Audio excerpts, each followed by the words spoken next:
What's up, motherfuckers? Welcome back to Notro Rants, which is, I guess, a series now. This is the third time I've done one of these, and I'm doing this because I love hearing myself talk. So I think a large portion of my viewers are autistic or neurodiverse in some way, probably above what is average for, like, the regular population, but I doubt a lot of you had the same childhood as me.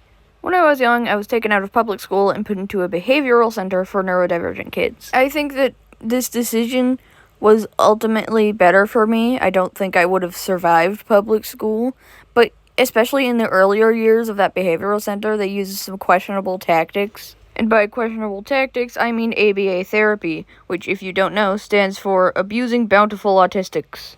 That's not actually what it stands for, but it might as well.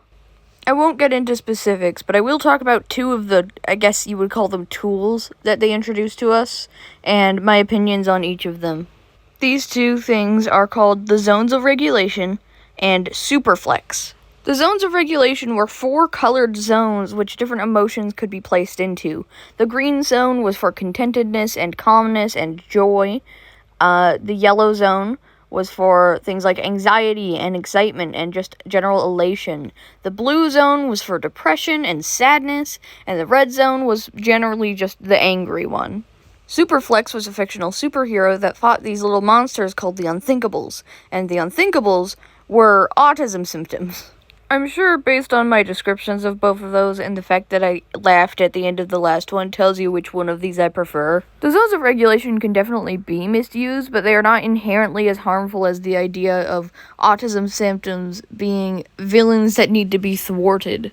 Superflex embodies the idea of ABA therapy, which is that autism needs to be fought against in order to make you or your child act more neurotypical. There's no place in Superflex for your autism symptoms to be seen as even a neutral thing. They're all just little imps that are trying to ruin your life. The very concept inherently says that you would be a better person if you didn't have autism. Some of the Unthinkables even represent things that not only do neurotypical people also do, but they're, like, incredibly useful things to have, and if you villainize the action themselves, it can lead to some terrible shit. What the fuck is Body Snatcher meant to teach me? That I'm not allowed to leave uncomfortable social situations? I'm sure it's intended to be more about, like, wandering off from a group without telling anyone where you're going and just getting lost, but, like, if that's what it is, then you have to clarify that, because right now it just sounds like you don't want me to leave. I should be allowed to leave. Neurotypical people are allowed to leave whenever the fuck they want. They don't have to stay in an uncomfortable situation. Grumpinity? Me being in a crabby mood is a villain? Sometimes we just have shitty days. Glassman is literally just autistic meltdowns. I don't have control over these symptoms. That's like the definition of what the disorder is. I'm disordered. You can't make someone with chronic pain just stop feeling chronic pain by imagining their pain as a fucking little demon guy.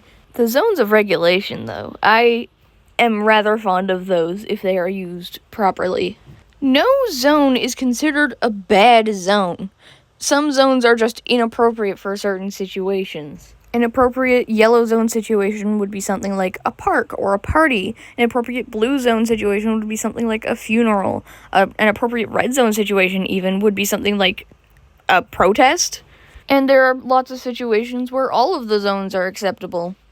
It just so happened that school, or the behavioral center, or whatever you want to call it, just so happened to be a green zone environment most of the time. Being calm was desired because if you weren't calm, then you were disrupting other people's work. And then you can point to what zone you're in and think of strategies to gently move yourself into a different zone. If you were yellow zone or red zone, we had this place called the crash room. Picture it kind of like a white padded cell, but epic and cool. The floor was covered with this cushy mat that you could jump on, sort of like a trampoline, but you didn't jump very high. And we had, like, these weird mesh net things that you could suspend yourself from. We had this delicious contraption called the squeeze machine, which was basically just, you know those things you use on a tube of toothpaste to squeeze the last of the toothpaste out of the toothpaste?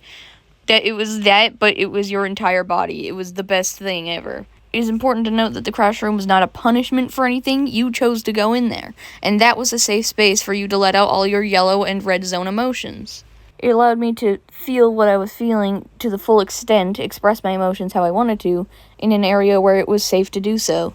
I wasn't made to feel evil for being yellow zone or blue zone or even red zone. Unthinkables like Glassman or Grump Grumpaninny or Worry Wall or Energy Harry or maybe even Brain Eater all framed those things again as literal supervillains.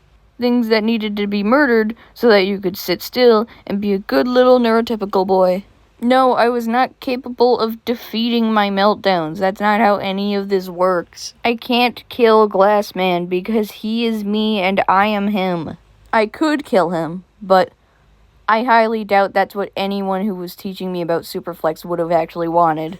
Also, every unthinkable had a heroic thinkable counterpart, and I think Sunny Sun should be thrown into a meat grinder. Anyways, I guess the point of this video is, Body Snatcher is hot as hell, and I want to see what those suction hands can do. No, actually, I lied. It's to let your kids feel emotions. Your child isn't being possessed when they're having a meltdown from overstimulation. They're asking for help, and I think you should just fucking help them. Teach them not how to regulate or control their emotions, but how to accept them for what they are and learn how to move past them. Let them be angry. You're allowed to be angry. Why can't they be angry? Why can't I be friends with Grump Grumpaninny?